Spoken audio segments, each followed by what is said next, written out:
26/6/2025 आपण ज्ञानेश्वरीचा 6वा अध्याय पुन्हा एकदा चालू केलेला आहे. किंवा कोणाला काही आडत असेल आता ध्यानामध्ये वगैरे, या अध्यायाच्या निमित्ताने पुन्हा आपण सगळं ज्ञान इथे होणार आहे. शिवाय रेकॉर्ड पण होत आहे, तर तुम्ही सर्वांनी ते नीट ऐका.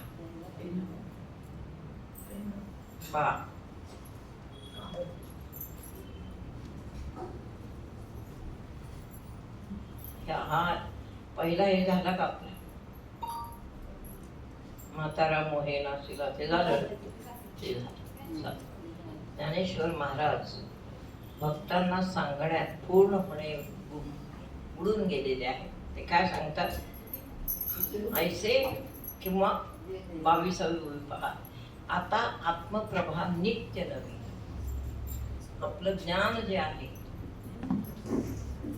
आपल्याला असं माहिती आहे की आपण ज्ञान ऐकायला या ठिकाणी येतो, किंवा आपण ध्यान करायला या ठिकाणी येतो, किंवा ज्यावेळेस आपण घरी सुद्धा ध्यान करतो तेव्हा प्रथम आपला जो पहिला मूड असतो संसारात, असतं की नाही, बरोबर आहे.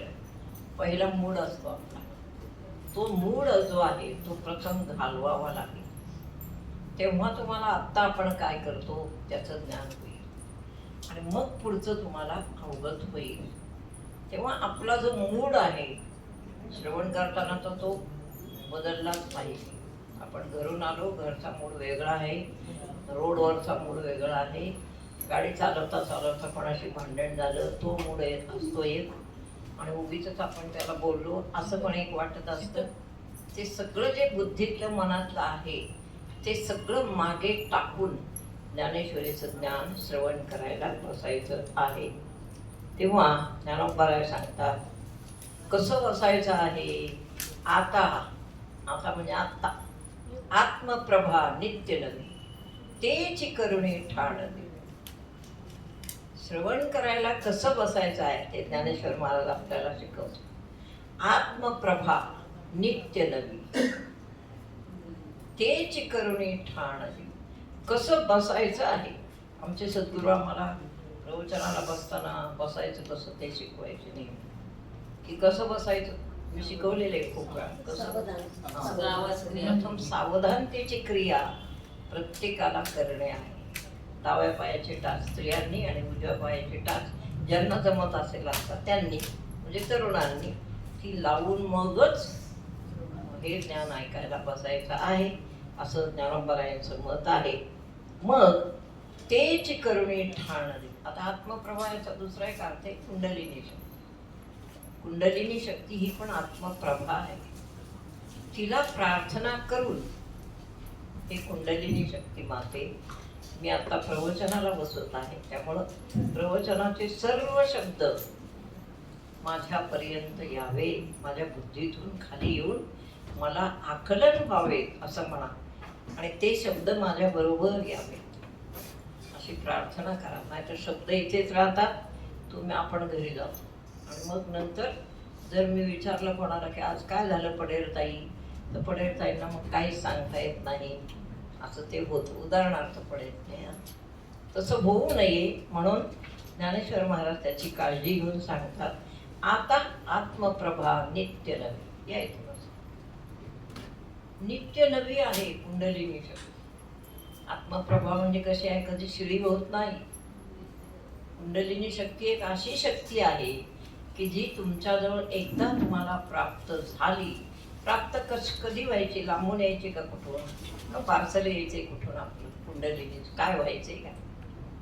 कुंडलिनी ही आपल्याच जवळ असणारी एक अद्भुत दिव्य शक्ती आहे, आणि ती शक्ती जर आपल्यावर प्रसन्न झाली तर आपण आपल्यासारखेच आपणच भाग्यवान. हे अगदी खरं आहे. म्हणून मग ती कशी ठेवावी कायम. कायम कुंडलिनी शक्तीला असं रसभरीत ठेवलं पाहिजे. ते कशाने होईल, डोळे बंद करून प्रार्थना करायची आहे. नेहमी आपण करतो, श्वास वर घेतो, तो वरती चाललाय की नाही सतत पाहणं हे साधकाचं काम आहे. हे आपल्याला सगळं माहिती आहे, कळलं. श्वास ऊर्ध्व आहे की नाही, घरामध्ये पण पाहायचं आहे. पाहता का तुम्ही, कोण कोण पाहतं हातवर, व्हेरी नाईस. नाही. आता सवय करा तुम्ही. लक्ष कुठे आहे? नेहमी नाही. नेहमीच बघायचं आहे ना. हा, ज्ञानेश्वरी बघे. तिला काय बघायचं ते काय? पण कामात असताना गावीला थोडी सुरू करून घेतली ना, पण कधी कधी असं कधी तुमची आठवण असते मनात, कधी काय आधीच आठवतं, तर झालं की परत ते वरती उर्ज होतं. छान आहे ना मग, चांगलं. समजा सद्गुरूंची आठवण झाली तर ते ऊर्ज होणार. प्राण, त्याला प्राणाला कोण हवेत? आता फक्त सद्गुरूच हवेत. संसार तर आपल्याला होतं या, झालं की सगळं. आता प्राणाला फक्त सद्गुरू हवे, फक्त ज्ञानेश्वरी हवी. तो तसा तसा ऊर्ज होतो विषय निघाले की. तेव्हा आत्मप्रभा नित्य नवी, तेची करुणी ठाण देवी. साक्षी कोणाला धरायचं आहे? कुंडलिनी शक्ती. ती एकदाच आपल्या समोर ठाण देवी म्हणजे बसवायची आहे. आपण आपलं नवीन घर बांधलं तर पहिलं काय करतो? अगोदर सर्वात आम्हाला विचारायला लोक येतात, देवघर कुठं ठेवायचं? आपण तर असं नाही म्हणू भांडी कुठं मांडू किंवा हंडे कुठं ठेवू, असं नाही पण विचारत. पहिल्यांदा काय विचारतात? माऊली देवघर नेमकं कुठे ठेवायचं असं विचारायला येतात. तसं कुंडलिनी शक्ती प्रत्येकाच्या बरोबर सोबत असणं, आत आणि बाहेर, याला म्हणायचं ठाण देवी. ठाण मांडून ती असलीच पाहिजे प्रथम, आणि तिची साक्ष तुम्हाला पटत असली पाहिजे. रोज रोज रोज सतत अखंड. कळलं? कुंडलिनीचे साक्ष पटते नाही. तुम्ही फक्त अंतर्मुख राहत जा. काम करताना बहिर्मुख होऊ नका. कितीतरी वेळा आता हे झालं, आपलं लक्ष कामात जातं. कामात लक्ष नका, लक्ष कुठं द्या? तिच्याकडे द्या. म्हणजे आपोआप कामात जरी गेलं तरी तिथं तीच आहे, आणि आत जरी आलं तरी तीच आहे. बहिर्मुख जरी आपण झालो तरी तीच आहे. अगोदरच बहिर्मुख नको. अवघड आहे हे करायला, पण तरी आत्ता नाही आवड. तुम्हाला आता काहीच अवघड नाही. ज्यांना सराव झाला, ज्यांना आयुष्यभर जे हेच शिकले, त्यांच्यासाठी हे अवघड नाही. पहा, तीच करुणी ठाण देवी. म्हणजे आता एकदा एखाद्या अंधाऱ्या खोलीत प्रवेश करायचा, आपण हातात काय घेतो? बॅटरी घेतो, कंदील घेतो, किंवा एखादा दिवा तरी घेतोच. तसं आहे आयुष्य. आतापर्यंत अंधारमय, अंधकारमय होतं. कसं होतं? अंधकार, कोणी नव्हतं. अध्यात्मज्ञान आपण शिकायला लागलो, सद्गुरू मिळाले की आपल्याला असं वाटतं बस आपलं काहीतरी आपल्याला मिळालं. वाटतं की नाही असं?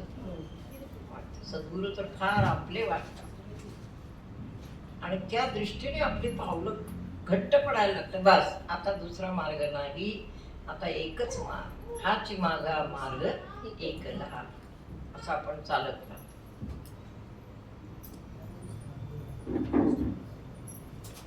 कळलं?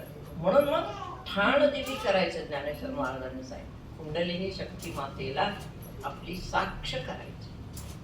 जेव्हा ती आपल्यावर काय करेल? कृपा करेल.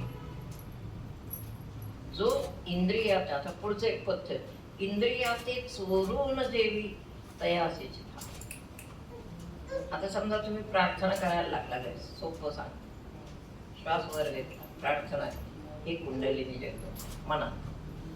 मी आता ध्यानाला बसले, आपण पाठीतून माझ्या वर वर चढणारच आहात, आणि जर चढत असाल तर मला त्याची साक्ष द्यावी, मला कळावं. हे प्रार्थना झाली. आता याच्यामध्ये काय येतं बरं? सगळी इंद्रिय मध्ये येतं. कसे चढवतील तेच बघ. इंद्रियांचं काय असतं? इंद्रिय आपल्या विरुद्ध काय करतात? बंड करतात.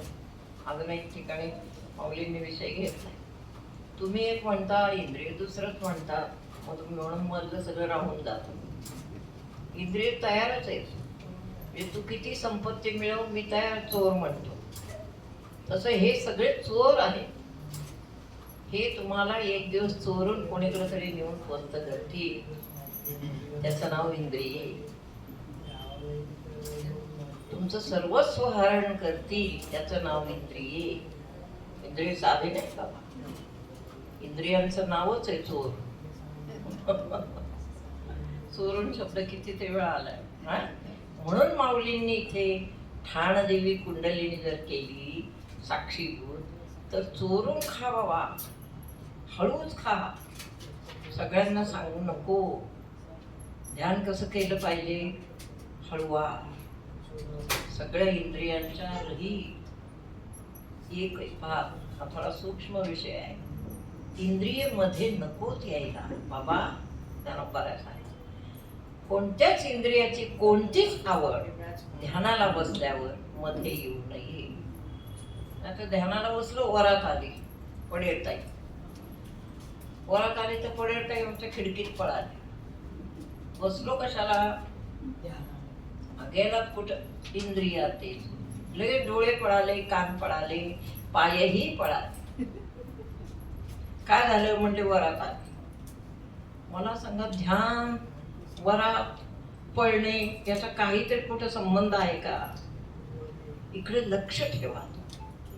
आता ही ज्ञानेश्वरी पुन्हा एकदा होतीये तुमच्यासाठी, खास 6वा अध्यापक. इकडे लक्ष ठेवा, स्वतःकडे लक्ष द्या आत, की आपल्या आत काय चाललंय. ज्ञानेश्वर महाराज स्पष्टपणे तुम्हाला कल्पना दे, आणि कल्पना देणारा गुरु शोधून सापडणार नाही. तुम्हाला माहिती आहे आरवण कुठला आहे, जंगली महाराज आहे का? बरं, त्या ठिकाणी जा, अमुक अमुक आहे तमुक तमुक, हे सगळं जसं आपल्याला माहिती आहे. जंगली पुण्यातल्या माणसाला विचारा, जंगली महाराज रोडला काय, सगळं सांगितलं. परगावून येणार एखाद्या नवीन माणसाला विचार, जंगली महाराज रोडला जाय, सगळं सांगितलं. तसं हा जो जंगली महाराज रोड चाललाय वरपर्यंत, तिथे मध्ये कोणाला येऊ द्यायचं नाही. ही आपली कला आहे. ती बुद्धी पुरस्सर तुम्हाला जपली पाहिजे. तुम्हाला समजते नाही ताई ना? समजते नाही? समजलं तर नुसतं ऐकून आपोआप समज. कळलं तुम्हाला? म्हणजे आता चहा प्यायचा आहे तुम्हाला उदाहरण, तर चहाकडे लक्ष नको कनेक्ट करण्याकडं. चहाच प्यायचा आहे ना, नीट केला पाहिजे. किती पाणी घातलं, किती साखर टाकली, किती सगळं टाकलं, चहाच कडू झाला. मग कोणीतरी म्हणतं का तुझं लक्ष तरी होतं का चहा कसा बिघडवला? तसं अभ्यास आहे. एखादी वस्तू आपल्याला मिळवायची आहे, मिळवायची आहे. जी वस्तू मिळवायची आहे ती अमूल्य आहे. म्हणून अमूल्य गोष्टीकडे जाताना तुमचं शरीर पण अमूल्य आहे याचं ज्ञान ज्ञानोबा इथे देतात, की बाबा रे, तुझं लक्ष दे. अंतःकरणाचं लक्ष येणं हे अमूल्य आहे. बुद्धीचं लक्ष येणं त्याच्यासाठी सर्वेंद्रिय, मन बुद्धी चित्त म्हणजे अंतरेंद्रिय, मला अंतरेंद्रिय सांग, ही तुमची सजग असली पाहिजे कायम. कशी असली पाहिजे? सजग. सजग म्हणजे नीट जागृत, हां, जागी, हुशार, तरतरी असे असले पाहिजे. मला माहिती खूप लोकांच्या घरी बुद्धीवर पार मारतातच लोक. बुद्धी पार जाईल कुठं तरी अशी ठणकाठणकी असते, मला माहिती. तरी पण साधकांनी हुशार राहा. पूर्वीच असं मत असायचं साधू संतांचं, नाही जमत का मग घराच्या बाहेर पडा परमार्थासाठी. असं तसं शक्य नाही ना, आता स्त्रियांना शक्य नाही. म्हणून सांगायचं की कितीही काही झालं तरी स्वतःची सहनशीलता वाढवून ध्यान करा. आणि दुसरं एक सांगू तुम्हाला, ध्यान होत होत होत गेलं ना असं खरं, की सगळे तुमचे रोड असे मोकळे होते. You don't worry about that. तुम्ही काळजी करू नका त्याची काळजी कोण करेल? एक तर कुंडलिनी माता करेल आणि दुसरे सद्गुरू माता करेल. त्याची काळजी कोण करते? म्हणून कोणत्याही धमकीने, कोणत्याही वाईट वागण्याने कोणाच्याही आपण खचायचंच नाही. तुम्ही जर प्रामाणिकपणे ध्यानच करीत असाल, मी ध्यानच म्हटलं, तर तुमची सर्व बाजू घेण्याची क्षमता सद्गुरूंच्यात आहे आणि शक्तीत आहे. क्षमता आहे त्यांच्या, सद्गुरूंची क्षमता असते. कधी पण तुम्ही पुकार, त्यांची शक्ती तुमच्यापर्यंत येणारच 100%. तुम्ही कधी पाहिले का मला पुकारू? कोणी कोणी पुकारलंय का? वा, नाही? हां, पुष्कळ वेळा झाला. तुम्ही हं? सारखं फोन असतो किंवा सारखं प्रत्येक घरी असतं. नामस्मरण नाही, अखंड असतं. या सांगते हं? नामस्मरण अखंडच असतं. काय नामस्मरण अखंडच हा, असतं. म्हणजे विसरतच नाही तर पुकारायचं काय असं त्यांचं म्हण. ठीक आहे, हा भाग वेगळा आहे, पण अगदी इमर्जन्सी काही आली ना तर पुकारायचंच. हा, तुम्ही कसं पुकारलं गावडे? म्हणजे अनुभव आला का नंतर? हा.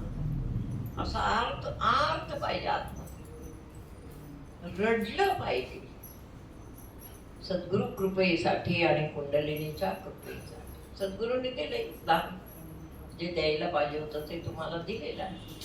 देन तुम्ही का ते मिळवू शकत नाही? कारण तुमच्यापाशी तेवढी काय नाही, ओढ नाही. तुम्हाला असं वाटतं नाही छान चाललंय, महेश येतोय जातोय, पैसे आणतोय, आपलं छान पेन्शनवर चाललंय. पुढचा विचार करा, आपण किती दिवस जगणार आहे याचा विचार केलाय कोणी? नाही ना करत. आंधळेपण आहे सर. तुम्ही करता वा छान. तुम्ही नाही, यांची तर व्याख्याच वेगळी सगळी. त्यांनी मला एक दिवस प्रश्न विचारला, आई पुढचा जन्म ह्यांच्याच बरोबर घेतला तर चालेल, साधना पण मी पुढच्याच जन्मी करेन. म्हणलं ओके, काय मला काही प्रॉब्लेम नाही. असं त्यांनी परवानगी. आपल्याला मात्र तसं करायचं नाही. एच देही एच डोळा, सर्व साधना करून संपल्या पाहिजे, किंवा नाही संपल्या तरी जे केलंय त्याच्यामध्ये आपलं सत्व उभं करा, की जेणेकरून ईश्वर आपला मार्ग शोधत शोधत ईश्वर येईल तुमच्याकडे. कळत मला, सद्गुरूंची कृपा होईल, ईश्वराची कृपा होईल, कुंडलिनी शक्तीची कृपा होईल. शिकार सगळं जग म्हणते अवघड आहे अवघड. तुम्हाला आम्हाला कुठे कधी अवघड होत नाही ना, अवघड कधी अवघड झालं, कारण सद्गुरू आहेत मध्ये खांबासारखे उभे. मी सगळं सोपं करून सांगितलंय सगळं. हा, सगळं झालं. खूपच विषय सोपा करून सांगितला. म्हणजे तुम्ही आमच्या पातळीवर येता, तुमची पातळी खूप उंच आहे, म्हणजे तशी माझी पातळी फारच उंच आहे. फार, पण आमच्या लेवलला येऊन बुद्धीच्या तुम्ही ज्ञानेश्वर सांगता. महाराज किती खाली आले त्या काळच्या लोकांसाठी. तसं आपण कोणाकोणाची उदाहरणं दिलीत बघायला. काय उदाहरण दिले? मग आत्मप्रभा याचा अर्थ कुंडलिनी शक्ती, नित्य नवी तेच करुणे ठाण दे. शरीरामध्ये कुंडलिनी शक्तीला दिवा करा आणि ती आपल्या सर्व क्रिया पाहते आहे असं माना, असं समजा. मानायचं नाहीये, समजायचं आहे. कुंडलिनी शक्ती तुमचे सर्व व्यापाराचं निरीक्षण करते आहे असं समजा. समजा नाही, माना नाही, निश्चिंत झाला. कळलं? नवीन नवीन समजा. हा, मग तुम्हाला कळेल की शक्ती केवढी आहे आपल्या. जबरदस्त शक्ती आहे. तेच करुणे ठाण देवी. आणि मग दुसरं पथ्य काय? आधी पहिले कुंडलिनी शक्तीला आवाज द्या, श्वास वर घेऊन, हे कुंडलिनी शक्ती मागते, तू माझी साथ दे, मला आता ध्यान करायचं. आता मी हे नवीन सांगते. आणि दुसरं एक पथ्य आहे, इंद्रियाशी चोरून दे. इंद्रिय एक एक उठावतं, लक्षात ठेव, मला माहितीच. तेच मगाशी सांगितलं. जर काय आली, वरात आली, चालली कुठं, मग असं गेले का विसरून. इतकं साधं नाही ध्यान. वरात आली, चालली, आमका आलं, चालली, कुणी हाक मारली, उठले. कितीही हाक मारू द्या, एकदाच सांगायचं, मी ध्यानाला बसते आहे, मला कोणीही हाक मारू नये. मारली तर ओ द्यायची नाही. रागाला येऊ दे, जाग झाल्यावर बघू रागाचं काय. इतकं जर नीट आणि स्पष्टपणे तुम्ही पावलं टाकाल तर मग ती शक्ती तुम्हाला साथ देईलच, प्रश्नच नाही. ती शक्ती आहे आणि स्वयंभू आहे. तिला काय, तिचं काय कोणाला घ्यायचं नाही. फोनाला बंद करा, कितीही महत्वाचा असू दे. नाही तर घरातल्या लोकांना सांगून बसा, माझा फोन वाजला तर मी नाही, कोणाचा आहे ते तुम्ही बघा. काही ना काहीतरी तुम्ही करा. फोनाला फोन तर सारखेच वाजतं, फोनचं नाही तर मग फोन बंद करून बसायचं. हे सर्वात छान आहे. पहाटे एकदा ध्यान झालं पाहिजे. एकदा 4-5 वाजता झालं पाहिजे आणि रात्री थोडंसं बसताना झालं असं त्रिकाल ध्यान झालं पाहिजे. संध्या किती वेळा करतो? तीनदा करतात. 3दा. मग त्रिकाल आहे ना. मग ध्यान का नको 3दा? ध्यान ही संध्या आहे आपली. झाली संध्या, संदेह संध्या अशी करा ज्याने जन्म मरणाचा संदेह जाईल. झाली संध्या, संदेह माझा गेला. झाली संध्या, संदेह माझा गेला. पुढं नाही मला येते तुला. झाली संध्या, संदेह माझा आत्माराम हृदयी प्रगटला. झाली याला संध्या म्हणतात एकनाथ महाराज. कशाला म्हणतात संध्या करणं? एकनाथ महाराज पण ब्राह्मणच होते, पण त्यांनी पळीनी संध्या नाही करत बसले. ती तेव्हा संध्या झाली असं म्हणतात जेव्हा आत्मा माझा हृदयात प्रगट झाला, मला समजला, म्हणजे साक्षात्कार झाला, तेव्हा संध्या झाली असं म्हणतात. तोपर्यंत रोज ध्यान म्हणजे संध्या करत बसलं पाहिजे, साक्षात्कार होईपर्यंत. कळतंय तुम्हाला? रोज ध्यान, रोज ध्यान, रोज ध्यान. कुंडलिनी शक्तीला प्रसन्नता आली पाहिजे. परमेश्वर कुठे लांब नाही असं आपण सारखं ऐकतो आणि मग इकडे इकडे ठेवतो, कुठे दिसत नाही. कुठं दिसलं? आधी आत पाहायला शिका. तुझे आहे तीही म्हणे खरी. तुझ्या आत परमेश्वर आहे, तो पहिला शोध, नंतर बाहेरचं बघू. आपण सगळीकडे बाहेर शोधला, आत कुठे? आत नाही शोध. तसं आहे जगाचं, तसंच आहे. आपलं वेगळं आहे असं तुम्हाला वाटलं पाहिजे. ज्याला संध्या म्हणतात एकनाथ महाराज. आत्माराम हृदयी प्रगटला. झाली संध्या, संदेह माझा. संदेह आहे तोपर्यंत संध्या झाली नाही. कळलं? संध्या झाली म्हणजे साक्षात्कार झाला. आत्माराम हृदयी प्रगटला. झाली संध्या, संदेह गेला. कुंडलिनी शक्ती म्हणजे काय? आत्मा म्हणजे काय? काय असतो आत्मा? आत्मा म्हणजे काय? वस्तू आहे का? ते सगळे संदेह म्हणजे शंका माझ्या गेल्या. आता इथे लिहिलं. आता आत्मप्रभा नित्य नवी, तेची करुणी ठाण देवी. जो इंद्रिया ते चोरून देवी. इंद्रिय उठाव घेता ध्यानाला बस.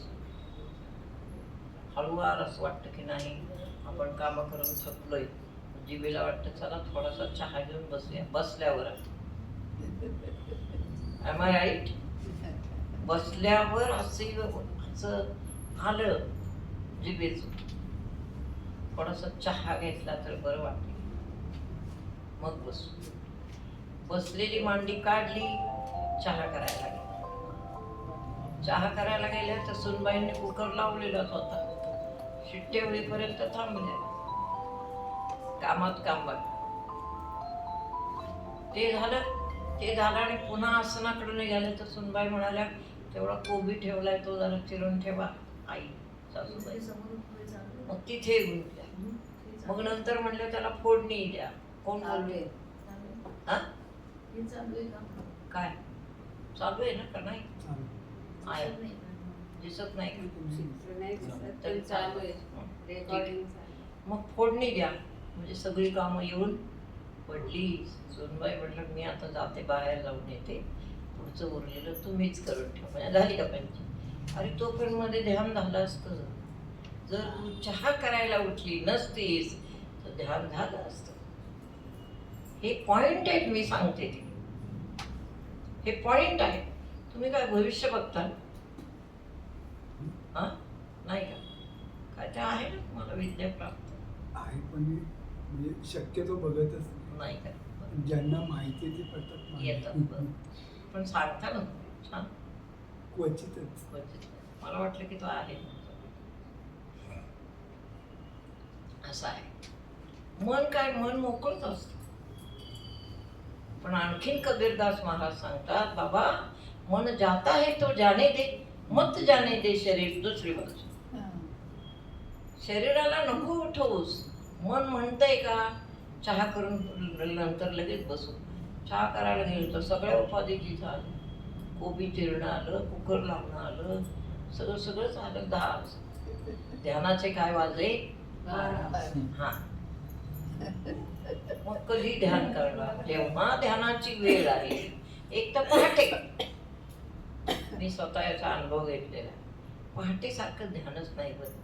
पहाटे 4 बस ब्राह्मण मुहूर्त, हे ज्याने गाठलं तो लवकर साक्षात्कारी झाला. ते गाठता यायला पाहिजे. आपण गाठलो आम्हाला वेळच नव्हता जास्त. आमच्या सद्गुरूंनीच आम्हाला बजावतं बरोबर 6 वर्षात झालंच पाहिजे. काय झालं पाहिजे मला काहीच करायचं नाही. ते म्हणायचे नाही झालंच पाहिजे. मग आता करूनच दाखवलं. झालंच पाहिजे म्हणल्यावर काय करायचं? आज्ञा असल्यावर काय करायचं? आणि 6व्या वर्षी तर ते गेले. पण 6च वर्षात झालं पाहिजे का याचा अर्थ मला शेवटी काय? पण तो पण आम्हाला काय सांगणार नाही. 6 वर्षात झालंच पाहिजे. मग आता करून दाखवलं तर तेव्हा ते म्हणजे गेलेच ते. त्यांनी ती आखून घेतली होती की या मुलीला 6च वर्षात द्यायचं सगळं तर देऊनच टाकलं असं आहे. पण 6 वर्षात जर मी म्हटले असते की गुरुजी असं शक्य नाही बाबा, एवढी घाई मला चालणार नाही, तर कसे झाले असते? आम्हाला माताजी नसते. नाही ते जाऊ द्या. पण मला तर कसं मिळालं असतं? मी काय केलं असतं? अडाणी राहिले असते, नोकरी करत बसले असते, मुलंच सांभाळली असती, आणि मग काय केलं असतं सांगा? हे ध्येय पाहिजे माणसाच्या बुद्धीमध्ये. ध्येयाने जेव्हा आपण चालतो तेव्हा ध्येयाकडे परमेश्वर आपल्याला सहकार्य करतो वाटचाल करायला. ध्येय कडक ठेवा, कडक बुद्धिमत. देह जावो अथवा राहो, पांडुरंगी दृढ भाव. सोडच ते देहाचं कौतुकच नाही. माझं टाइम टेबल सांगू का? तेव्हाच पहाटे 4ला उठायचं, ध्यान करायचं. 5:30ला उठलं की स्नान करायचं. स्नान झालं की कुकर लावायचं. पहा आता म्हणजे ड्युटीवर जायचं असेल सकाळी 7 कुकर लावायचं. कुकर झालं की पोळ्या करायच्या. पोळ्या झाले की भाजी. ते तुम्हाला माहितीच. 7ला बरोबर आवरायचं. सूर्योपस्थानला उभं राहायचं. पहा म्हणजे काटाच हलू द्यायचं नाही इकडचं. सूर्योपस्थान झालं की ते पाणी तुळशीला वगैरे घातलं की ताबडतोब साडी बदलायची की खाली येईल. लगेच मिस्टर गाडी घेऊन उभे चालले ससून. इतकं कडक माझं वागणं होतं तेव्हाचं की इकडचा मिनिट तिकडं पण मी होऊ देणार नाही. म्हणून ध्यान झालं आणि सकाळी सूर्योपस्थान झालं, साधना झाली. मग आमचे सद्गुरू खूप दयाळू होते. त्यांनी आम्हाला सांगावं बाळा, ससून सारख्या क्षेत्रात किती कसं क्षेत्र आहे ते सांग. ससून सारख्या क्षेत्रात जाताय ना, जाताना कवच करावं आम्हाला शिकवायचं. कवच शिक. मग गेल्यावर कोणी रागवू नये, कामात चूक होऊ नये अशी श्वास वर घेऊन प्रार्थना करावी. मग ते शिकव.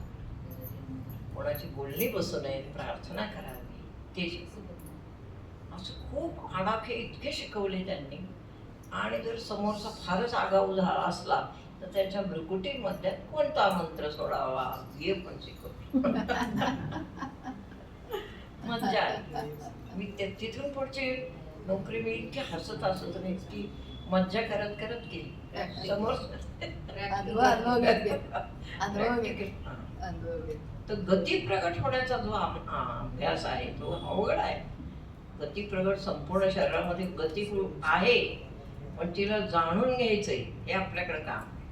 गती आहे, गतीशिवाय शरीर चालतं. ही सामान्य गती आहे. ही गती विशेष आपल्याला समजली पाहिजे आणि ती विशेष गती एकत्रित करून आपण साक्षात्काराकडे झेपावलो पाहिजे. यासाठी शरीरातली गती समजली पाहिजे. उद्या अभ्यास करा हा सगळ्या. ड्युटीवर गेलो तिथं हालचाल येत बसून थोडस गेलो, श्वास वर घेतला कोणाला कळेल का? नाही. मग तो घ्यायचा. तुम्हाला सांगते सर्व. आता घरात काम करता करता का असे ना, कोणी ऑफिसला गेला तरी पुढे हे करा, श्वास वर घ्यायचा. हे भगवती, मी आता कामाला सुरुवात क्षणोक्षणी म्हणा हे भगवती. कामाला सुरुवात कर. कोणती चूक होऊ नये माझ्या. ससून सारख्या ठिकाणी एक जरी चूक झाली तरी नोकरी गेली ते पण नको व्हायला. म्हणून प्रथम ही प्रार्थना करायची, हे भगवती माझ्यातून कोणतीही चूक होऊ नये. कारण पेशंट्स आहेत समोर, पेशंटला नेहमी आपल्याला काय राहावं लागतं, हां, सतत जागृत तसली चूक होऊ नये. मी तर पहिली प्रार्थना आहे, कृपा करून पेशंटच्या बाबतीत कुठलीच चूक होऊ नये.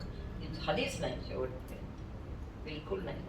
पेशंटला नाही जबाबदार राहायचं कोणत्या बाबतीत. तुम्ही चुकलात, तुम्ही तुमचं शासन भोगलं तरी पेशंटला त्रास झाला ना, तो नाही, कधीच नाही. किरण,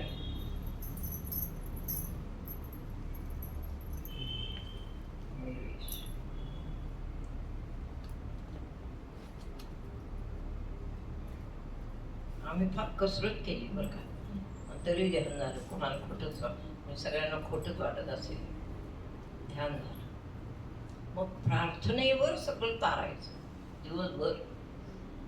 श्वास वर घ्यायचा, प्रार्थना, श्वास वर घ्यायचा, प्रार्थना, काम तर चाललंयच आता. अशी प्रयत्न करून करून करून मग सवय झाली. तसं घरात तुम्ही करा. श्वास वर घ्या, एक काम करा, अर्पण करा, दुसरा श्वास वर घ्या, दुसरं काम अर्पण करा. अशी सवय लावा शरीराला. तशी सवय लावल्याशिवाय तुम्हाला कुणी जवळ येऊन शिकवणार नाही. तुम्ही तुमच्या नोकरीवर गेला तर प्रार्थना करा. श्वास तर जवळ आहे आपला, श्वास कुठून आणायचा नाही. किंचित श्वास वर घ्या. हे काय साहेब बघतो का आपला, का बघतो? काय भानगडे, म्हणजे काय प्रॉब्लेम काय? श्वास वर घ्या आतल्या, डोळे मिटू नका, श्वास वर घ्या, प्रार्थना करा. हे भगवती, मी आता कामावर आलेलो आहे, माझ्या हातून कोणती चूक होऊ नये, किंवा मला भरपूर बोलवणे यावेत. काय ते तुमच्या भाषेत कम्प्युटर करतात ना, ते तसं करा जागेवरच. हे भगवती, मला भरपूर बोलवणे यावेत, कम्प्युटरची दुरुस्त करायला, असं म्हणा. जो तो आपल्या कामात निपुण आहे, असं आहे. जिथल्या तिथं आहे, प्रत्येकाचा बिझनेस आहे, प्रत्येकाचं काय आहे हे सगळं. गृहिणींनी घरातल्या कामासाठी म्हणा, एवढ्याशा कारणासाठी दुःखी राहू नका, मूड घालवू नका. इट्स बट नॅचरल असं समजा. हे जग आहे, अंतर्बाह्य जग आणि मन म्हणतंय कुंडलिनी शक्तीचा अभ्यास कर, ध्यान कर, आणि जग ओढतं एकीकडे. त्यात आपण कात्रीत सापडलेली माणसं आहोत, पण ती कात्रीची धार आपण बोथट करावी. बोथट करायचं आपल्याच हातात आहे का नाही? बस शेवटी असं असतं, निर्लज्जम नजाने दो. कुंडलिनी शक्ती प्रसन्न करून घ्यायची असेल शेवटी निर्लज्जम सदा सुखी. चलो, लोक म्हणतात हे ना, यांच्याकडे काही लक्ष देऊ नये, चला. तसं समजलं तर ओके. आपण कामात गेले शेवटी तर असं झालं की माझ्या वॉर्डच्या ज्या हेड सिस्टर होत्या, त्यांनी माझा खूप द्वेष केला. ही परीक्षा आहे, ही तुमची परीक्षाच आहे. तुम्ही काय करताय? ही परीक्षा घेतो ईश्वर नाही घेत, सद्गुरू घेत. ते होते तेव्हा फार मोठी परीक्षा घेतली. आणि तेव्हा ते नव्हते, मी जेव्हा निर्णय घेतला तेव्हा ते नव्हते. फक्त त्यांनी भविष्य सांगितलं. मी विचारायचे त्यांना, गुरुजी नोकरी सोडली तर चालेल, कारण मला ही आवड अभ्यासाची. ते म्हणायचे नाही, आत्ता नाहीच सोडायची, बर पुढे तुम्हाला सोडावीच लागणार आहे, बर पुढचं काय आपल्याला मी थांबवलं. ते गेल्यानंतर सगळं अंगावर पडलं. ते होते तोपर्यंत दादाही होते, दादाही म्हणजे हे गेले, दादाही गेले, दोघंही गेले एका पाठ. मग काय करणार? मग नोकरी करा असं पुष्कळांनी सल्ला दिला. मग शब्द कोणाला दिला होता? त्यांना. कोणत्याही परिस्थितीत मी आत्ता नोकरी करणार नाही, कारण हा सगळा पसारा माझ्याकडे आला होता तोपर्यंत. कशी नोकरी करणार? तेव्हा त्यांनी माझा निश्चयाचे बळ तुका म्हणे तेच बळ. तेव्हा त्यांनी माझा निश्चय पाहिला. कुंडलिनी उगीच वर चढत नाही, चढली तर स्थिर राहते, आत्मसाक्षात्कार देते. आणि साक्षात्कारही बनवल्यावर आपण एका साम्राज्याच्या सम्राज्ञी असतो. लक्षात, साम्राज्य असतं आपल्या हातात. मग ते काय, दादा गेले, गुरुजी सासरे तर गेलेच होते, दादा गेले पटपट पटपट. मग मी एकटी पडली. ते सगळं तुम्हाला माहिती आहे का? मग आमच्या ससूनच्या मेट्रोन आल्या, सर तू उद्याच्या उद्या हजर हो. असं सगळं अनुकूल, म्हणजे ही त्यांची परीक्षा घेणं, पूर्ण टोकापर्यंत परीक्षा घ्यायची शिष्य, आणि ते मला कळायचं. मग मी जवळ जाऊन बसले देवघरात, सांगितलं की तुम्ही काहीही बदल केले इथं तरी मी काही आता जाणार नाही. माझा भार तुमच्यावरच आहे बस. आणि मी निवांत प्रवचन करू लागले. तेव्हा पोट कोणी सांभाळलं मला? कोणी दिलं? ईश्वराने सगळं. असं आहे. हं? सद्गुरूने दिलं. आतापर्यंत कोण देतो? आणि नाही दिलं त्या दिवशी गप्प बसायचं असतं, काही बोलायचं नसतं.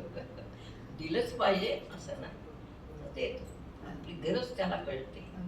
आपण वेगळा आहे म्हणून आपली गरज त्यांना कळते, आपल्याला. म्हणून मग टिकून राहता येत. असं अध्यात्म साधन आहे. अध्यात्म कस पण पाहतो. अध्यात्मात परीक्षा असतात, त्या द्याव्या लागतात. त्या दिल्या की तुम्ही पास का नापास हे ठरतो. घाबरला तो संपला. परीक्षा द्यायला घाबरू नका. आपलं काही ध्येयच नसेल तर मग परीक्षा आहे काही मग जाऊ दे. चालली गेली हळू. परीक्षा होतात की नाही त्यांना माहिती चांगली. त्या परीक्षाच द्यायला ना ज्या ह्या तुम्ही पण त्या परीक्षेत चालले. तुम्हीच देता, तुम्हीच करून घ्या. म्हणजे तू टोकाची भक्ती पा. त्या इकडे यायचं असल्यावर घरचे म्हणतात नाही जायचं. माझे फोटो समोर उभे मला यायचंय, ते तुम्ही बघा काय करायचं. काहीतरी होतं, अशी काय ते काय जादू होते माहित नाही. घरचेच म्हणतात ते तू जाग की चालल्या. असं काहीतरी होतं. असंच पाहिजे भक्ती, अशीच पाहिजे, निकराची पाहिजे. आपल्या दैवताला खडानखडा जाग करायचं. त्याच्याशिवाय दैवत जाग होत नाही. परीक्षा आल्या द्यायच्या पार. म्हणून ज्ञानोबराय सांगतात, बाबा रे ध्येय तुझं छोटं नाही. ध्येय किती वाजले याच्यात का बंद आहे? किती वाजले? तुझं ध्येय मोठं आहे. हे ध्येय नाही, जगात कोण हे ध्येय ठेवतं? आपल्या इथं आलेले तेवढेच येते. पुण्यात बघ किती येते, एखादा दुसरा असेल. ध्येय मोठं आहे आपलं, की कुंडलिनी शक्ती जागृती आहे. तर ती आता ब्रह्मरंध्रामध्ये मिळून ब्रह्मकुंडात जाऊन ती स्वरूपाला मिळावी आणि आम्हाला आत्मसाक्षात्कार व्हावा. हे ध्येय आहे, चांगलं ध्येय आहे. मग तो होण्यासाठी अर्जुना ऐसे हळुवारपण जरी, मी आता सांगेन, छंद पाहिजे. छंदाचं एक गाणं आहे पण ते माझं पाठ घे छंद, तो ते वेगळं. घे छंद मकरंद ते वेगळं, ते नाट्यगीत. अजून छंद, छंद लागला रावणाला, छंद लागला आमक्याला, असे गीत आहे. पाहू सापडलं कळलं? हे छंद आहे. हा मुक्त होण्याचा छंद पाहिजे. आणि येची देही येची डोळा, मला मुक्तच व्हायचे बस, मला दुसरं काय नाही. सगळे जन्म भोगले, आतापर्यंत सगळं झालं. आता गोळाबिरी एकच इथं झाली पाहिजे. कळलं की नाही? कारण आपल्याला अनुभव आलेत आता सगळे समाजाचे. माझे कोणीच नव्हते. तुकाराम महाराज सगळंच इथं राहतं देवा, माझं कोणीच नाही.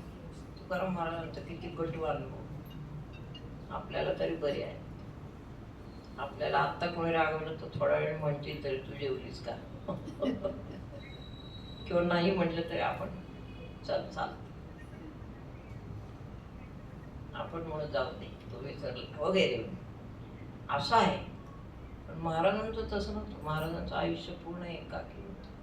बायको हिडजिड करायची, कशाला भजन करतो म्हणून. समाजाने वारीत टाकायचं, पंडितांनी नावं ठेवायची, सगळंच होतं. त्यामुळं महाराजांनी फक्त भक्ती करावी, विठ्ठल भक्ती. माहीत होतं त्यांना की हे असं नाहीये, हे खरं नाहीच. मग काय खरंय? फक्त भक्ती खरी आहे. म्हणून ते चालले. शेवटी गेले तरी आवली काय म्हणायला लागली, ते काय वैकुंठ करताय ते बघा तुमचं तुम्ही, पण लवकर या घर पोरं वाट बघतात भाकरी. हे कुठलं ज्ञान आणि कुठलं अज्ञान तुम्ही बघा. पोरं वाट बघतात, संध्याकाळी लवकर या, वैकुंठ उगाच करू नका. तोपर्यंत विमानात बसून गेले. असं आहे. म्हणजे सामान्य जनांना त्यातलं काहीही ज्ञान नसतं. तुम्ही तिकडं काहीही करा, आम्हाला उपयोगी पडा म्हणजे झालं. असं आहे. आमचंच अनुभव द्या. हायसे अर्जुना, हायसे हळुवारपण जरी कुंडलिनी शक्ती जपा आपल्या, तिच्याशी बोला. ऐसे हळुवार, हळूच आपल्या हात बोला, लाडाने बोला, निकराने बोला, प्रेमाने बोला. हे शक्ती माते मला रस्ता दाखव असं म्हण. माता आहे ती हा तुमच्या करंगळीला धरून तुम्हाला नेणारच. खाली ही माता आहे, हा पिता आहे, दोन्ही आहेत जवळ. ऐसे अर्जुना, हळुवारपण जरी येईल तरीच उपयोगा जाईल. ध्यान साधन आहे बाबा. ध्यान असं करा की आपल्या हात बोला स्वतःशी. वेळ म्हणलेलं नको लोकांना, वेळ नाही. आपल्यात कुंडलिनी शक्तीशी बोलायचं, आपल्या स्वरूपाशी बोलायचं, असं बोलायचं. कळलं? एरवी आगवी गोठी होईल मुक्या बहिऱ्याची, जी ही आत्मबोधाची. मग त्यामुळे कोणी शंका विचारली, मग कसं काय केलं पूर्वीच्या लोकांनी? तेव्हा ते सांगतात, आत्मबोधाची आवडी जी केली स्वर्ग संसाराची कुरवडी, ते आपोआपच होते. आता तर स्थिती अशी का आपण धरले संसारात. Am I right? तुम्हाला कोणी धरलेलं नाही. आपण राहतोय घरात. आपण गेलो म्हणजे कुठेही गेलो तरी कोणाचं अडणार नाही. आपण डोळ्याने पाहतोय. मग आपण का घरात राहतो? तुम्ही नाही, आम्ही घरात का राहतो?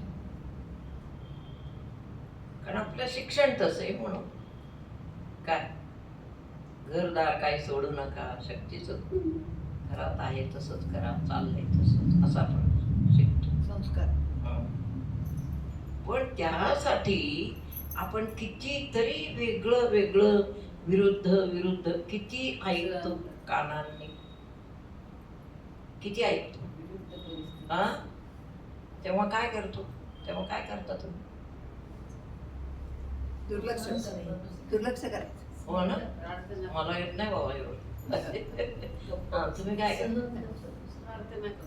बर, तुम्ही गावडे ताई? गप्प बसायचं, काहीच बोलायचं. हा, तुम्ही गप्प बसायचं.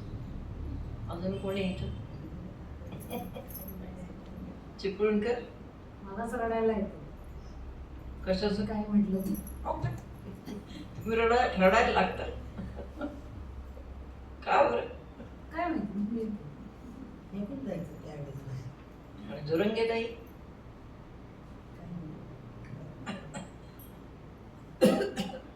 त्यांचा नंबर लागला?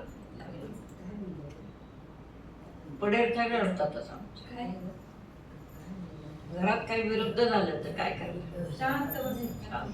ओम नमः शिवाय. आणि जोशीताईंचा काय तसा प्रश्न नाहीये ना? तुमचंच जप करते आता मी सध्या, तेच चालू आहे, बाकी काहीच नाही.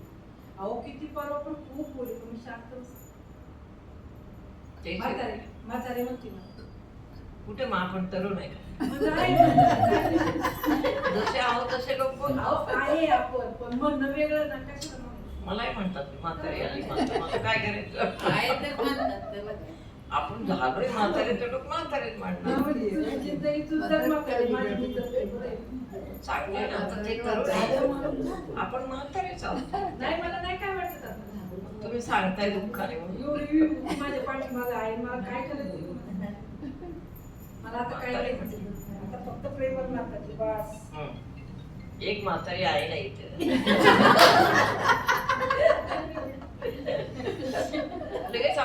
आहेच हो म्हातारे एक आहे ना इथं. चला ज्ञानोबराय सांगतात ऐसे सर्व काही क्रिया बाजूने चालू आपलं लक्ष आपल्यात पाहिजे. पुढे रागू पुढे काय करू. तुकाराम महाराजांच्या सारखा चप्पल तर आपल्याला मारत नाही ना कोणी, हे आपलं नशीब समजा. आपण कलियुगात आहोत. कलियुग त्या दृष्टीने चांगला आहे. तुकाराम महाराजांना मोजूने माराव्या पैजारा असं होतं. कितीतरी लोक त्यांना दगड मारायचे, काय उन्मनी अवस्थेत होते महाराज. त्यामुळे खूप हाल झाले त्यांचे. बायकोला धड काय समजेल, पण ती पतिव्रता होती चांगली. ती जेवल्याशिवाय ती जेवायचीच नाही. समाजाने खूप छळलं पण छळलं. कोणाला काळा ती जेवल्याशिवाय ती जेवायचीच नाही. डोंगरावर जायची भाकरी, याचं तिला फळ मिळालं. हा किती इतकं सहन केलं त्याने नाही का. असं काय समाज एवढा त्रास देत असायला कसं एवढं सहन केलं ते. तो काळही फार वेळेत. पण सहन करण्याची पण कमाल आहे. बऱ्याने किती सहन केलं. सहन करण्याची पण कमाल आहे. ती करावीच माऊलींनी पण लागते. सहन केलं खूप. करावीच लागते. हो ना. आता कलियुगाच्या मानाने आपण कमी सहन करतो ना, ते सहन करावंच लागतं. पण तेव्हाही कलियुगच होतं. नाही नाही पण मागचं आहे ना ते. पहा कर्मठ लोक खूप. जीही आत्मबोधाची आवडी केली स्वर्ग संसाराची कुरुंडी. आपण कुरुंडी म्हणजे कुरवडी ओवाळून टाकले स्वर्ग आणि संसार. हा अभ्यास.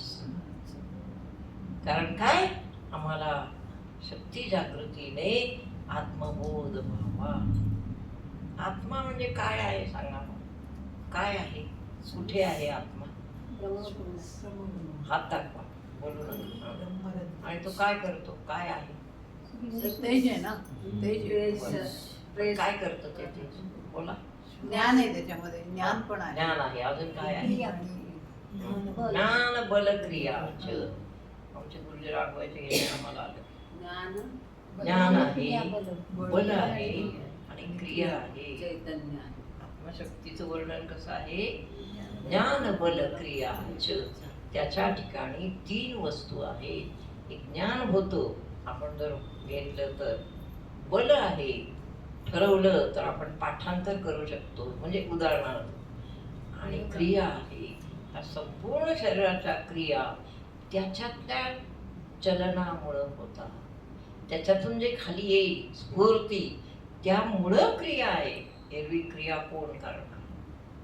हात पाय दिली इंद्रिये, हात पाय कान डोळे मुख बोलावया वचन, जेणे तू जोडसी नारायण. पण हे कशामुळं होतं. वरून सगळं आपण आता काय म्हणतो ऑपरेट इथून चालले. सूत्रसंचालन. हा सूत्रधार. म्हणजे सूत्रधार. सूत्रसंचालिनी नमा. सूत्रधार. म्हणजे सूत्रधारिणी नमा. त्यांनी सगळी नावं मलाच देऊन टाकली. कळलं तुम्हाला.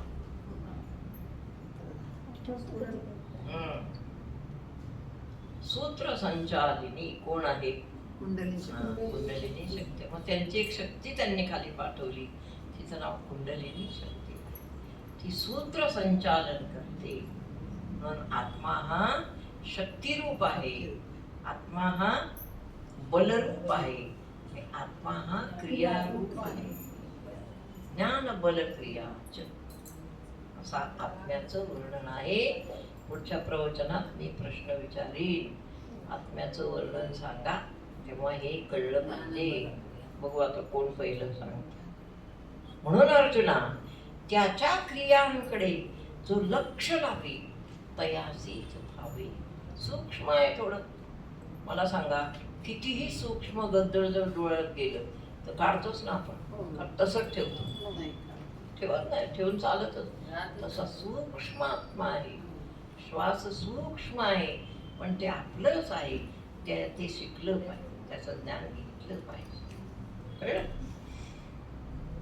जीही आत्मबोधाची आवडी केली स्वर्ग संसाराची कुरुंडी, ते वाचून येथेची गोडी.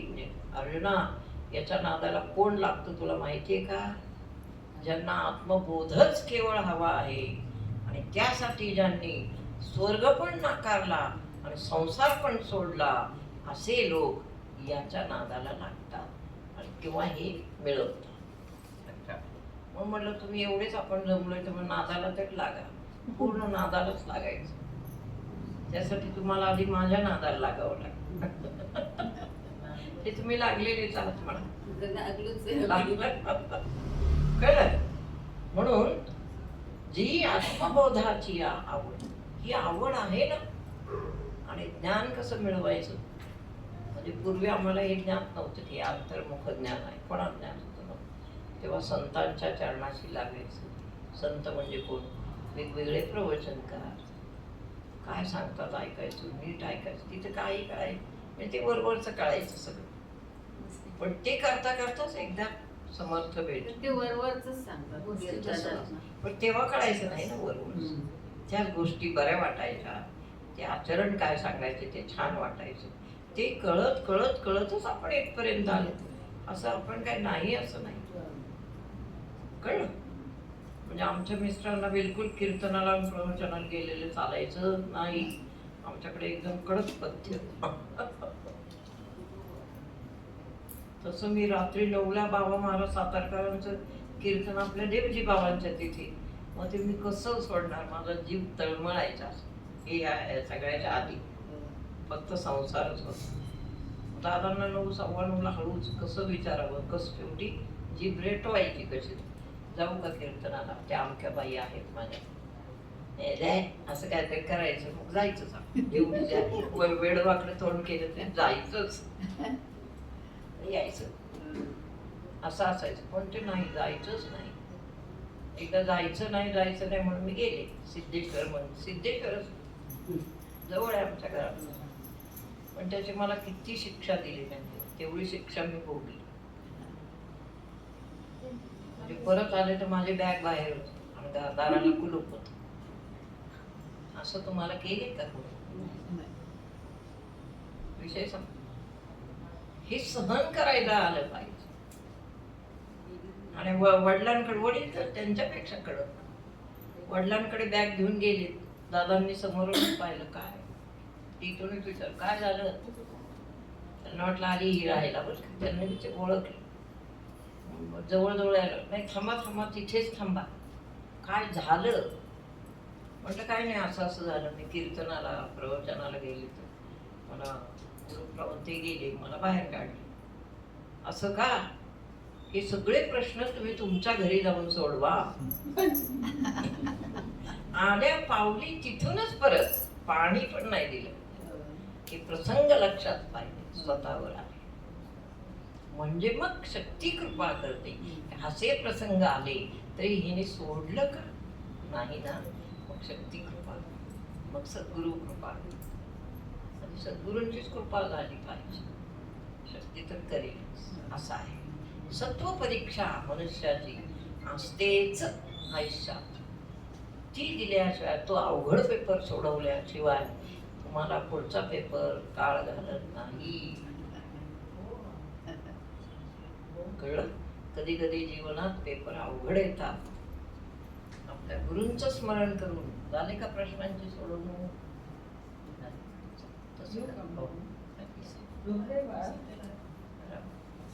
शीतल नाही, शीतल आलीच गेली. आली ती गेली. कुठं गेली? मगाशी त्याचा क्लास सुटला, ती गेली. हा, काय सांगत होते मी? अशा अवघड परीक्षा जीवनाच्या जेव्हा जो देईल त्याला ते प्राप्त असत. ती प्राप्ती ज्याला होते ती साधी प्राप्ती नाही बाबा. म्हणून देव अवघड परीक्षा घेतो. तो तरी काय करेल विचारा?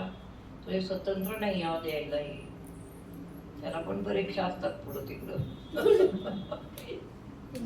कोण द्यायला मोकळं नाही. त्यांच्या असतात परीक्षा. कोणालाही दिलं तर फजिती होईल. ज्याला ज्ञान नाही, ज्याला मागण्याचं भान नाही, त्याची फजिती नाही करायचं. ज्ञान हे अवघडच आहे. ज्याने मागितलं त्याने धाडस केलं आणि धाडस केलं त्याने त्याच्या हातात दान पडलं.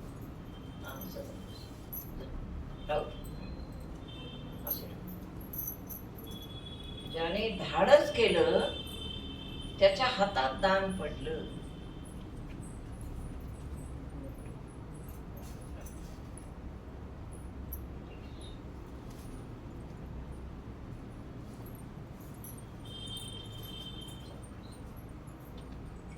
ते सांगतात तसं करा.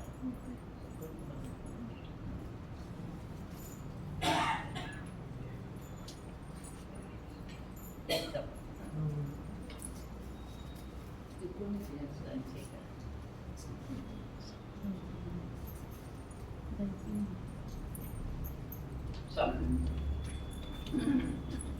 जो धाडस करतो तो मुक्तो एची देही एची. आणि असाच एखादा शोधत शोधत सद्गुरू येतो तर मग त्यांच्या आज्ञा वरच्या शोध असा एखादा मिळाला तर बघ, नाहीतर मग काय स्वरूपात विलीन हो. त्यांच्या आज्ञा वेगळ्या असतात. एखादा आला सद्गुरूंच्या पुढं तर ते स्वतःला भाग्यवान समजतात की माझा मार्ग लोपला नाही, चालू राहील. फार भाग्य आहे ज्याला मार्ग मिळाला चालवायला, तोही भाग्यवान आहे. त्याचा गुरु पण फार भाग्यवान. असं कधीतरी एखादी घडतं, कधीतरी उदाव असं आहे. गणितच तसं आहे. जी व्यक्ती त्याच्यासाठी जन्माला आली ती काही करून तिथे येते बरोबर. म्हणून तो सद्गुरू पण तिच्यावर कृपा करतो. ते ठरलेलंच असतं. या घटना ठरलेल्या आहेत. एकदा कबीर महाराजांना विचारलं कोणी, ठीक आहे तुम्हाला साक्षात्कार झाला का? बरं झालं. म्हणे साक्षात्कार कोणी दिलं? म्हटले गुरुंनी. मग म्हणे देव नव्हता का? नाही, देव होता. साक्षात्कार कोणी दिला? देव आहे. साक्षात्कार गुरूंशिवाय कोणी देत नाही. ती गुरूंच्या हातची काय आहे? स्पेशल आहे, स्पेशालिटी आहे गुरु या विद्यापीठाची. सद्गुरु हा विद्यापीठ आहे. चालतं बोलतं त्यामुळे बरं आहे. चालतं बोलतं विद्यापीठ. एकनाथ महाराज चालतं बोलतं विद्यापीठ. कबीरदासांना विचारलं काय झालं? म्हणले नाही. म्हटले असं असं झालं. गुरु भेट. काय गुरु काय? मग त्यांनी दोहा म्हटला, गुरु गोविंद दोकडे. म्हटले मला एकदा असाच प्रश्न पडला. गुरु पण आले आणि गोविंद पण स्वतः आला, म्हणजे कृष्ण आला. मला प्रश्न पडला काके लागो पाव, पहिला नमस्कार कोणाला करायचा? सगळे लोक तिकडून ओरडले, अरे साक्षात कृष्ण भगवान आहे, त्यांच्या पुढं पड पड. तर हे स्थिर उभे राहिले. त्यांनी विचार केला, गुरु के लागू पाव जेही गोविंद देव. गोविंद कुठे पाहिला होता? पाहण्याची ताकद आहे का? देव कधी दिसतो का? आपण म्हणतो ही श्रीकृष्णाची मूर्ती आहे, हे श्रीराम आहे, ही सीता आहे, असं आपण म्हणतो. पूर्वांपार चालत आले तसंच आपण चालवलंय. पण कृष्ण आहे प्रत्यक्ष आला तरी ओळखता येईल का? तो गुरूंमुळे ओळखू आला. जीही गोविंद दियो निखा. म्हणून पहिला नमस्कार कोणाला? गुरूंना. सद्गुरूला पहिला नमस्कार. कबीर किती हुशार होते माहिती. कबीरांच्या आयुष्यात फार मोठ्या घटना आहेत, खूप मोठ्या. असा आहे तो खरा भक्त गुरूंचा. जे जे गुरूंचे भक्त झाले ते ते जगामध्ये ठळक दिसतात. तुम्ही पहा संत हा खरं ज्ञान सगळीकडे. खरं ज्ञान. ज्ञानेश्वर महाराज कोणाचे भक्त होते? निवृत्तीला. तुकाराम महाराज कोणाचे भक्त होते? चैतन्य बाबा.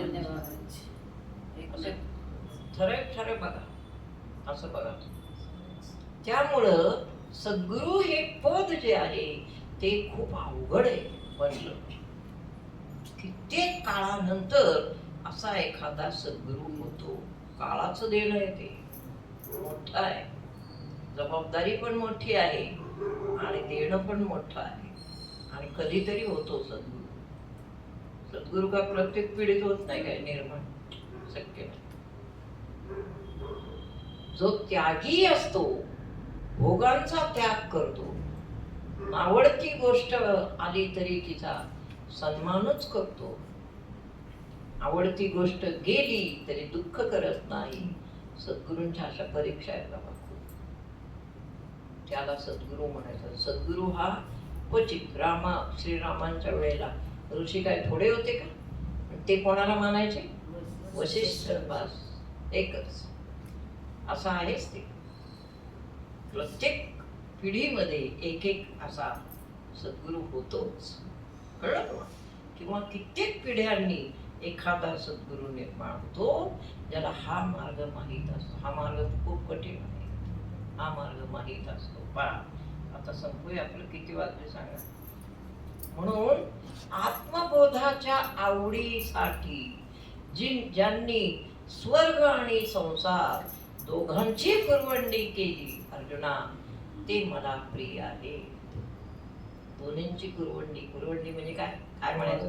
ओवाळून टाकलं.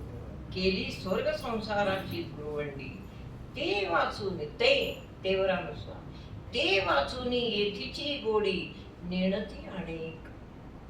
त्यांच्याशिवाय, अशा मनुष्यांशिवाय हे शास्त्र वाचायला कोणालाच गोडी येणार नाही. बाळकृष्णानंद स्वामींनी प्रणच केला की हिला इथं नेमायचीच. दवाखान्यात होते शेवटी, त्यांना माहिती. तिथे जो भेटायला जाईल त्याच्या कानात पडेल, कारण वेळच मिळाला नाही त्यांना. समक्ष लोकांना सांगायला वेळ नाही मिळाला की पुढची सद्गुरू ही मुलगी आहे बरं का. पण मी तर काय साधकच होते, सिनियर झाले. पण त्यांनी जो दवाखान्यात भेटायला जाईल, किती आयडिया आहे, त्याच्या कानात सांगावं सारखं, माझ्यानंतर कोण? लोक म्हणायचे म्हणजे काय, तुम्ही घरी नाही येणार? ते जाऊ देवा, पण कोण नंतर कोण? मग लोकांनी म्हणावं नाही, नवले आहे असं म्हणायचं. माझं आडनाव नवले आहे. कोणाला चिपळूणकरांना विचारलं, मिस्टरांना तुमच्या कितीतरी वेळा, चिपळूणकर माझ्यानंतर कोण? ते म्हणायचे नवले येत आहे. अशा रीतीने हे आमचं ठरलं. आणि मग श्रद्धांजलीची सभा झाली 31 मार्च. 31 किती? डिसेंबर. सगळ्यात सांगायचं 1 जून पासून प्रवचनाला येईल. हा, 31 मेला श्रद्धांजलीची सभा झाली. सगळं झालं. सभेच्या शेवटी एक व्यक्ती कोणीतरी होती, ती उठली आणि त्यांनी सांगितलं उद्यापासून म्हणजे 1 जून हा त्यांनी ठरवला होता. नवलेताईंची प्रवचन 1 जून पासून सुरू झालीच पाहिजे. कुठं? रहाटकर राम मंदिर, तिथं गुरुजी बसत होते. आता सगळ्यांना माहिती होतं, मलाच माहिती नव्हतं काय, कारण माझजवळ कधीच ते बोलले नाही. मग त्यांनी सांगितलं की उद्यापासून नवलेताईंची प्रवचनं इथे होती, बरोबर 1 जून बरोबर. आणि मग आमच्या हेमंतबाईंनी सुद्धा जवळ येऊन खूप त्यांनी काय काय मनात म्हटलं, मला गुरुजींचाच आवाज यावा, तो त्यांना गेला, असे चमत्कार झाले. काय काय काय काय म्हटलं होतं, मला नवलेताईंच्या मुखातून गुरुजींचा आवाज आला पाहिजे, तर तो गेला. इव्हन कॅसेट सुद्धा काही आहेत पूर्वीच्या, त्याच्यात आमच्या दोघांचा आवाज एकच आहे. म्हणजे ते असं प्राणाने हे होत. असं ज्याला बसवायचंय, ज्याला नेमायचंय, मला हे काही माहित नव्हतं भविष्य त्यांचं.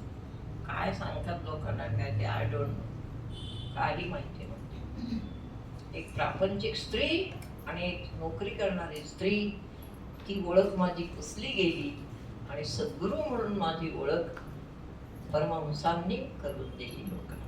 कळलं?